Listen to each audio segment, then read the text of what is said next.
just so that people know, I have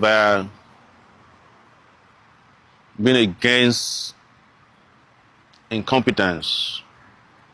I've been against undemocratic practice.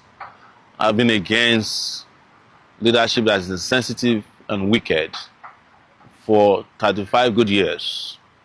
And one of the things I have done in the process is to use my voice as an advocate for good governance to not only condemn bad governance, but to call out terrible leaders in this country.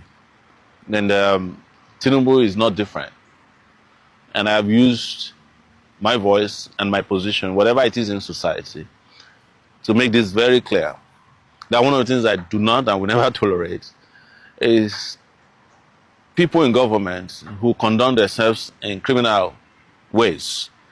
And when I say criminal, it has so many dimensions. And this might include, but not be limited to the fact that they may themselves be criminals, having participated in organized crime or unorganized crime, or participating currently in crimes against humanity, corruption, and any crime that can be considered as criminal. And this is where I am different from others, because I've heard people who say to me, well, maybe you have to wait for the courts to declare somebody a criminal before you can attach such a title to anybody. But the position is that what I determine to be criminal is well defined in my own dictionary.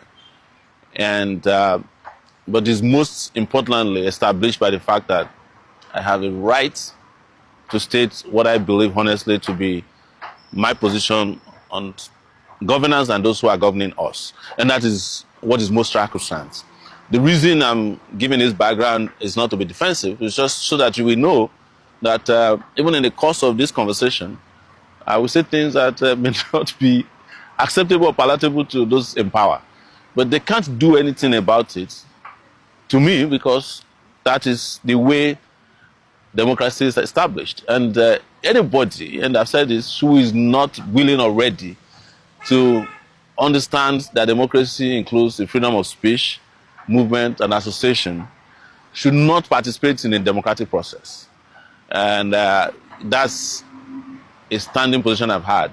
And that is why you find me not only saying or calling out leaders who are terrible or who organize or conduct themselves in criminal ways. I also defend others who use their voice to call them out wherever and whenever it is necessary. So the argument is not what I have said. It is what I have the right to say, and which becomes the most important thing to me at all times. So that is what it is. And I'm glad that there's a national debate about it, probably international debate, because they have internationalized this by going to Twitter and also Facebook.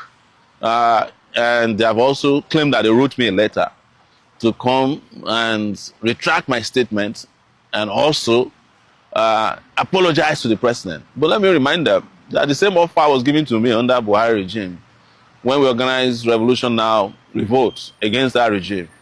After 2 weeks in detention, they sent a delegation to ask me to retract and apologize to Buhari for organizing a protest, and I rejected it. And as a result, I spent 5 months in detention and never apologized to today until they came and withdrew their nonsense case. So for Nigerians, my advice to you is do not bother about this and don't worry about me, but you should worry about a society in which you live where you cannot express yourselves.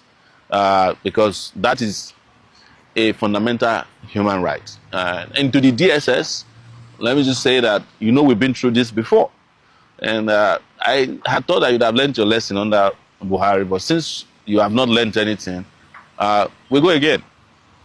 But to the public, you can perish the thought that I will retract my statement or apologize to Tinubu over my statements. That is not going to happen over my dead body.